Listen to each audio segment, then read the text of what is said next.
पुणे अपघात प्रकरणातील अल्पवयीन आरोपीला सज्ञान किंवा प्रौढ ठरवण्यात यावं अशी मागणी पुणे पोलिसांनी बालहक्क न्याय मंडळाकडे केलेली आहे। मात्र त्यावर अजून सुनावणी झालेली नाहीये। अल्पवयीन आरोपीला प्रौढ ठरवण्याची प्रक्रिया जाणून घेतलेली आहे आमचे प्रतिनिधी अरुण मेहत्रे यांनी।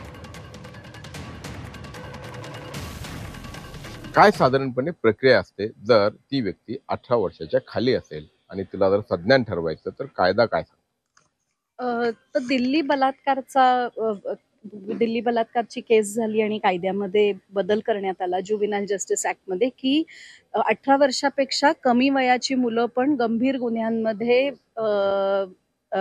गुंतलेली आहेत आणि म्हणून त्याच्यामध्ये बदल केला गेला। आणि ते प्रिलिमिनरी असेसमेंट जे आहे ते ज्युव्हेनाइल जस्टिस बोर्डचे जे सदस्य आहेत ते एक पॅनल नेमतात ज्याच्यामध्ये सायकॉलॉजिस्ट असतात किंवा सायको सोशल वर्कर्स असतात आणि ते ती असेसमेंट त्या बालकाची करतात आणि त्याच्यानंतर ते ठरवतात की त्याची विचार करण्याची पद्धत जी आहे ती एका प्रौढ व्यक्तीसारखी आहे का आणि त्याला ती समज आहे का, आणि तसं असेल तर ते रेकमेंड करू शकतात की ही केस जी आहे ती ॲडल्ट कोर्टामध्ये चालवली पाहिजे, म्हणजे जे सेशन्स कोर्ट आहे तिथे चालवली पाहिजे आणि ती बोर्डासमोर चालवण्याची गरज नाहीये, म्हणजे एका ॲडल्टची केस जशी चालते तशी ती चालवली पाहिजे।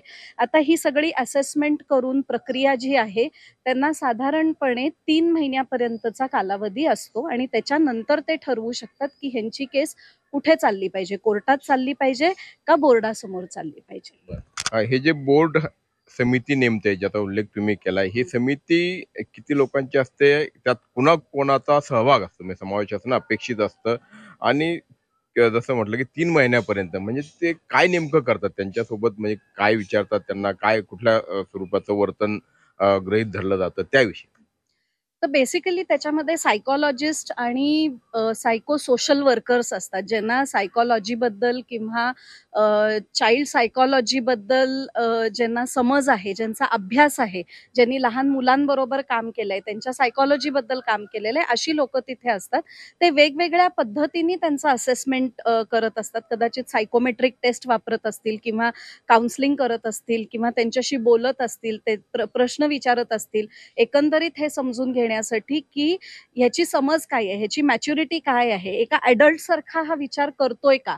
हिनियस म्हणजे जिथे माहिती आहे परिणाम काय होणार आहे आणि त्याच्यानंतर ते सगळं रचून केलेलं जेव्हा असतं तेव्हा हिनियस असते, ती खूपच गंभीर असली पाहिजे।